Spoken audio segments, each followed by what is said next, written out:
नाही नाही तशा प्रकारचे आरोप करतायत। मी कधीच त्यांच्याकडे आता मागच्या 10-15 वर्षामध्ये लक्ष दिलं नव्हतं, पण मागच्या 2-3 दिवसामध्ये माझ्या स्वप्नात गोपी शेठ आले।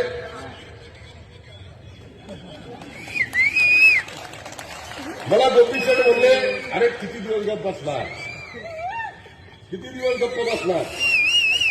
मी गोपी शेठला म्हणलं, राव मला थोडंसं अवघड होतं। अरे म्हणले, तुझं सत्य मांडलं नाही, तुझ्यावरचे आरोप जर फेटाळले नाही, तर सारखं सारखं बोलून बोलून बोलून त्यांचा विश्वास वाढेल आणि त्यांचा विश्वास हा इतका मोठा होईल की कदाचित लोकांना वाटेल की महेश लांडगे ते बोलतोय त्यांचं, म्हणजे महेश लांडगे जे आरोप ते करतात ते खरे आहे। आता माझ्याबद्दल त्यांना का एवढा, त्यांना माझ्याबद्दल का राग आहे हे मला सांगायची गरज नाही तुम्हाला। आता 2 दिवस